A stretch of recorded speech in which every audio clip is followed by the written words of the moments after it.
L'invité de TV5 Monde, semaine spéciale, ravi de vous accueillir dans les studios de nos amis de France 3 Aquitaine, semaine spéciale Evinto, l'art dans la ville comme réévolution urbaine, ici donc à Bordeaux, sous la direction de Michelangelo Pistoletto, donc l'art est dans la ville pour inventer le futur, un futur citoyen dans lequel évidemment cette ville tournée vers le monde et vers l'avenir s'implique directement.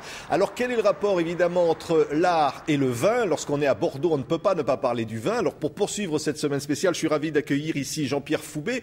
Vous êtes le patron d'un château Chaspline, c'est-à-dire d'un vin évidemment très réputé ici, qui a été fondé il y a bien longtemps. Mais quel est le rapport entre le vin et l'art ? Beaucoup prétendent être des artistes en faisant du vin et donc effectivement l'art résonne un peu plus à nos oreilles. Ceci dit, moi je souhaite dire tout de suite que nous ne sommes pas des artistes mais plutôt des artisans. Je trouve ça bien plus honnête. Les artistes, c'est quand même des gens qui réfléchissent un peu plus longuement aux problèmes de notre société que nous-mêmes viticulteurs. Mais en même temps, vous participez à cette société, vous participez à sa culture. Ça ne veut pas dire qu'il ne faut pas, bien sûr, faire la promotion des arts sous toutes ses formes, et à Bordeaux plus qu'ailleurs, puisque nous avons déjà une très belle ville. On a une réputation mondiale de par notre vignoble, et on a la chance d'avoir cette biennale maintenant qui s'installe, qui fait appel à des gens aussi réputés et importants que Pistoletto, donc il faut absolument s'engager dans cette aventure. C'est-à-dire, vous dites quoi, l'image du vin est un peu trop vieillotte, poussiéreuse, il faut que le vin s'associe à l'art contemporain? Je pense que Bordeaux étant devenu aussi joli, Monsieur Juppé nous a offert un argument marketing supplémentaire, et je pense maintenant que ce marketing doit être un peu plus contemporain en ce qui concerne nos produits autour du monde. C'est-à-dire on doit moins montrer les fabricants de vin à moustache comme ça à l'ancienne? Je pense qu'il faut définitivement être contemporain. Il n'y a pas plus contemporain que la production d'un vin, puisque finalement ce sont des éléments qui sont sur une période donnée, qui nous permettent de faire un vin donné, un millésime, et donc on ne peut pas être plus contemporain qu'en faisant du vin. Oui, mais pourtant Chaspline, dont je parlais à l'instant, c'était quand même créé au XVIIe siècle. Donc le nom Chaspline a été inventé en 1863 par exemple. Oui, mais je pense que la tradition est bonne, mais l'expérience doit nous inciter à être plus contemporain. C'est-à-dire comment? Vous allez faire des campagnes de marketing à destination des Chinois d'une autre manière?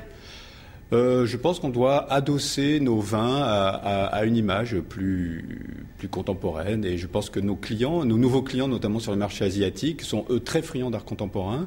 Je pense que le cousinage de nos vins à ce type d'expression est à mon avis très pertinent. Alors je dis ça, mais je suis aussi amateur d'art contemporain. Ce n'est pas simplement un axe marketing qui m'a fait défendre l'art contemporain à Bordeaux, mais j'y trouve aussi un avantage sur ce plan-là. Oui, parce que vous êtes aussi, il faut le dire, vice-président des Amis du musée d'art contemporain ici à Bordeaux. Ce lien culturel, historique, c'est-à-dire on crée un vin comme on crée une œuvre d'art?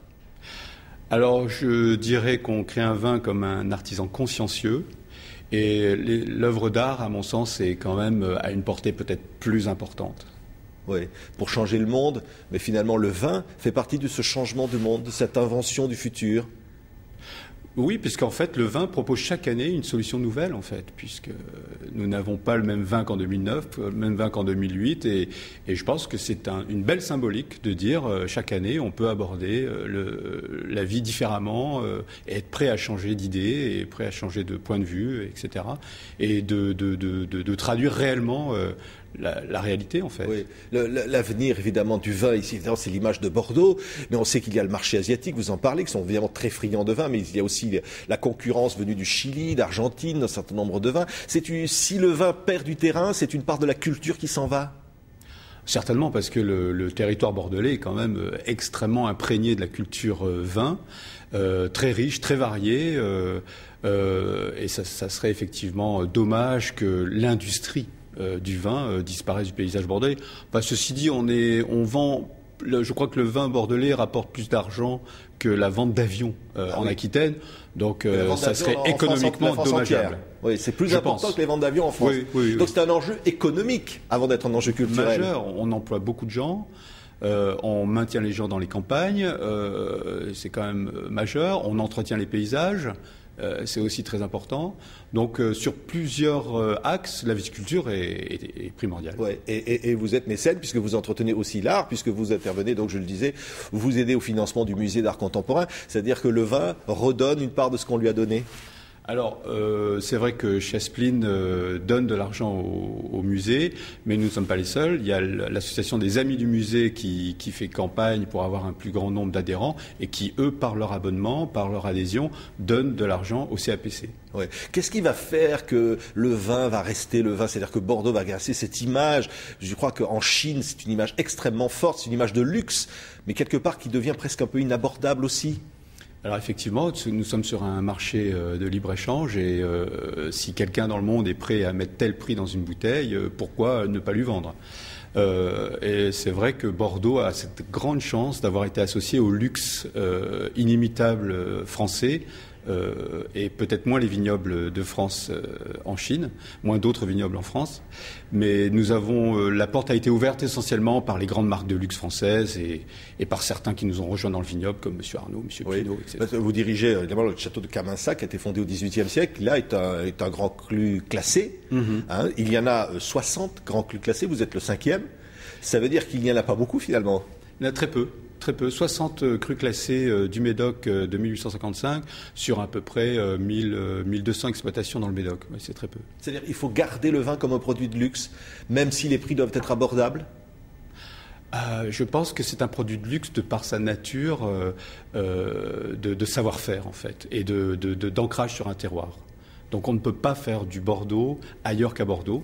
Bon, c'est une évidence, mais c'est le terroir et le savoir-faire qui en fait ce produit de luxe. Et aussi, finalement, l'ambassadeur d'une certaine image de Bordeaux à travers le monde. Ça aussi, c'est une responsabilité qui vous incombe? Oui, c'est à double entente, parce que souvent le Bordelais est un peu taxé d'arrogance, de par sa force aussi. Hein. On en veut qu'à ceux qui réussissent finalement.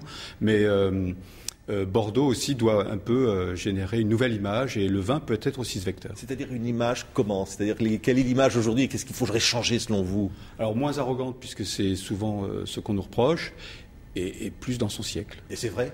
Vous êtes un peu trop arrogant ou alors est-ce que c'est un argument de vos concurrents? Non, l'art de vivre à Bordeaux est rare et c'est vrai qu'on s'exporte peu et on reste entre nous parce qu'on a à peu près tout à Bordeaux et ce qui donne peut-être ce sentiment que les Bordelais sont hautains et arrogants, mais c'est parce que tout simplement ils sont chez eux, ils y sont très bien. Ouais, merci en tous les cas d'être chez vous, d'y être très bien, de nous y accueillir, Jean-Pierre Foubet, de nous parler de ce vin en partage qui est aussi évidemment cette image extraordinaire de l'art de vivre à la française et que Bordeaux véhicule. Evento, c'est donc l'événement pendant toute cette semaine spéciale sur TV5 Monde. J'aurai le plaisir de vous retrouver encore demain, encore une fois, et cette fois on va parler football et art avec Jean-Louis Trio, le patron des Girondins de Bordeaux, toujours à Bordeaux donc. À demain, merci. Au revoir.